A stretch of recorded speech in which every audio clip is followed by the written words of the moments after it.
Hello everyone, now let's start your new topic, planting. Classification of plant based on mainly three characteristics of plant. The first characteristic is what? Whether the plant body is well differentiated or not, means they have particular parts or not, body parts like root, stem, leaves, etc. or not. Okay, the first classification based on this well differentiated body parts. Is it okay? Second classification, after that we will classify on the basis of the plant body which possess special type of tissues or not, means some plants have xylem and phloem or not. On the basis of this special type of tissue we differentiated on the second level classification. Third level classification is what? After that we decide that whether the plant body they bear seeds or not, means they produce seeds or not. Okay, and lastly we classified on the basis that the seeds are enclosed into fruit or they are open. Means in these four categories, okay, we slowly gradually classified this plant kingdom. Now, the first classification according to the body part is Thallophyta on your page number 85.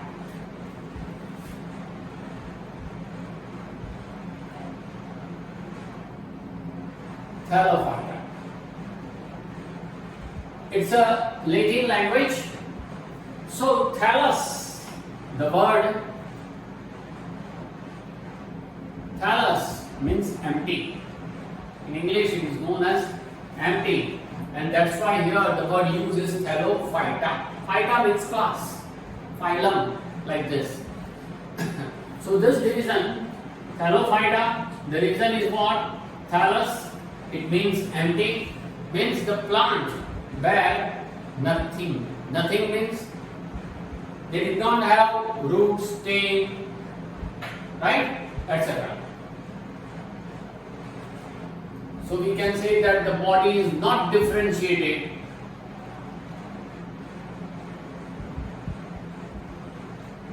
Not differentiated in roots, stem and leaves. Roots are not there, stems are not there, leaves are not there. Then the question arises in your mind. Then how can you say that it is a plant? Okay? See the classification, see the variety and diversity of the plant. As for example, you can write algae. You know that generally algae are aquatic. They are found in water. Green algae. If the organism possesses chlorophyll or chloroplast, then you can place this organism into plant category. And that's why the basic thing is what? Thallophyta. We start with Thallophyta. Thallus means nothing, empty. Means this plant body does not possess any parts. Okay? It only possesses what? Chlorophyll or chloroplast. As for example, aquatic creation. So they have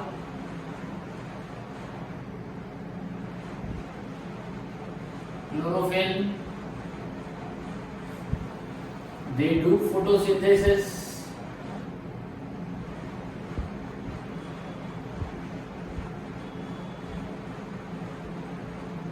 okay, and that's why we categorize into plant.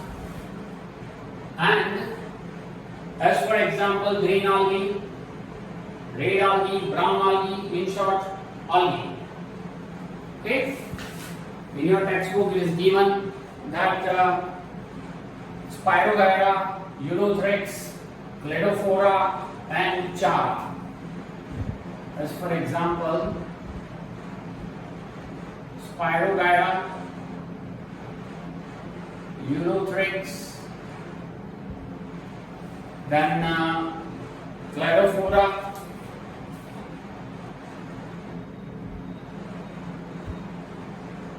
and Char. These are the name of algae, again in different colors, okay, and they categorized into Thallophyta.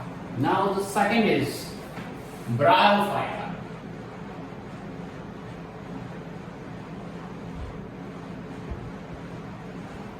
Bryophyta, bry means two, just like dye.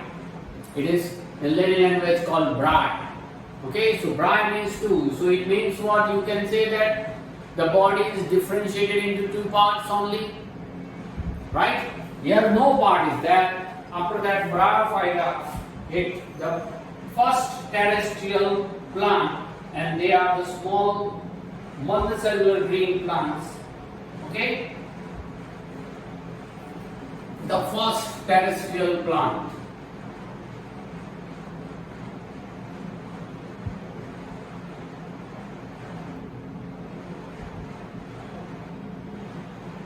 That is, the division is what? Bryophyta. They are called amphibians of the plant kingdom, the most important one-liner. They are called amphibians of plant kingdom. What do you mean by amphibian? That you know, which can grow in water, which can grow in land also. So they are called amphibians. So from this you can find out the link in the evolution of plant. Generally, Thallophyta are found predominantly aquatic creatures. Dominant means powerful. Predominant यानी 100% पहले से जो powerful है वो. So predominantly aquatic creatures, Thallophyta, and here it is amphibians, means in aquatic plant also, and then terrestrial also. So it is said that the first terrestrial plant means from this Bryophyta we can find out the link between aquatic plants to the terrestrial plant. Plants comes from aquatic, means in water, to the land. This is the link, that is Bryophyta. So in evolution point of view, this division is also very important. Plant body, as I said that Brahma means two, so plant body is differentiated into forms, stem and leaves. Plant body is differentiated to stem and leaves only. Roots are not there. Okay? So it is differentiated into only two parts, stem and leaves. No special tissues are there. Means xylem and phloem is not there. No special tissue.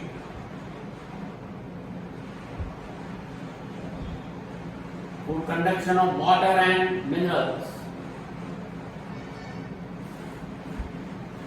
Conduction of water and minerals. In short, xylem and phloem are not there.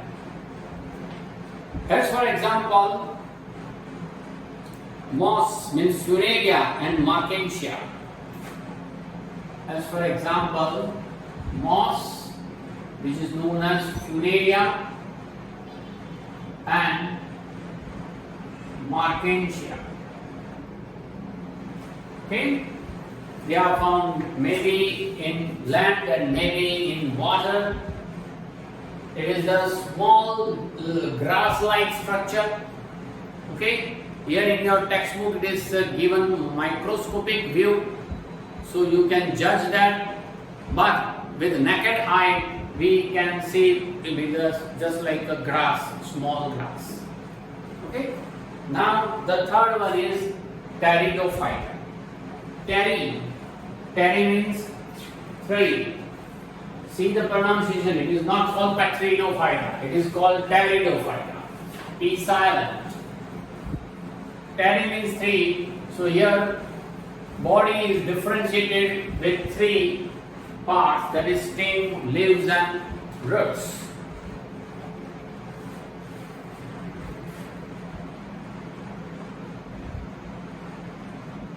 Pteridophyta.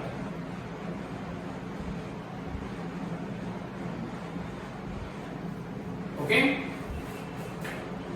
So here the plant is differentiated into roots, stem and leaves. Special tissues, means xylem and phloem, are there. Plant body is differentiated in three parts, that is roots, stem and leaves. It also possesses xylem and phloem. You know that xylem means water pipe, okay, for conduction of water and for conduction of minerals, that is called phloem. Examples are Marsilia, ferns and horsetail. As for example, Marsilia, ferns and horsetail. Okay, so this is firstly Thallophyta.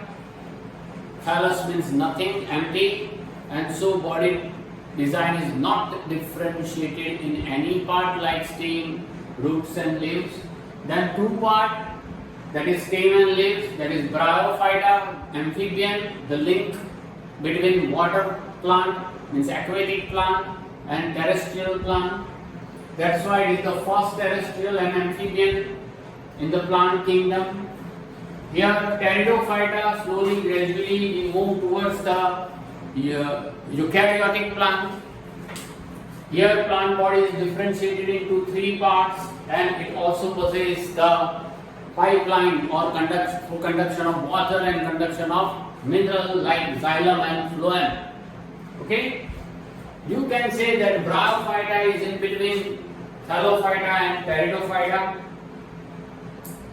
So Thallophytes, Bryophytes and Pteridophytes have naked embryo that are called spores. All Thallophytes, Bryophytes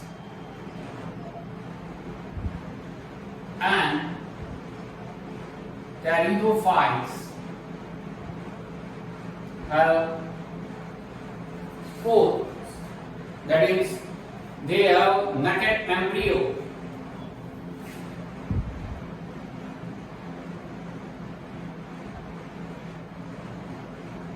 Called spores. When small spores are there, these spores act as an embryo, okay, and reproductive organs of plants in all these three groups are very inconspicuous, so they are known as cryptogram. Reproductive organs are, it is known as in your textbook it is given inconspicuous.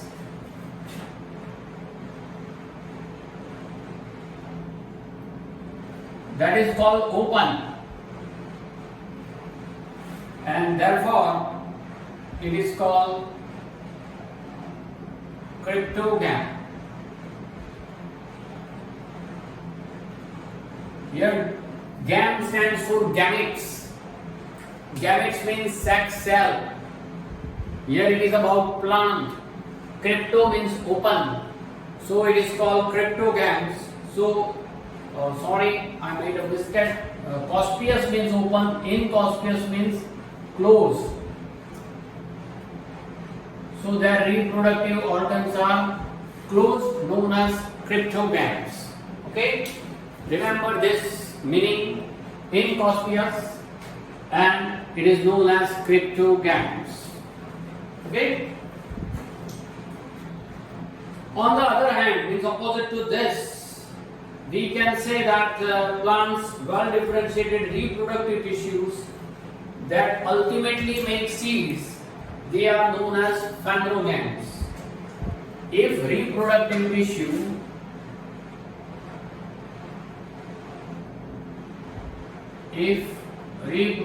tissues make cells, okay? If reproductive tissues that ultimately make cells, here the cell of the plant is known as seeds, then it is called phanerogams. It is called what? Phanerogams. So seeds are formed because of the reproductive process. Okay? Between male and female plant, when reproductive process is done, then seeds are formed, and that's why if seeds are formed, then plant body is known as what? Phanerogams.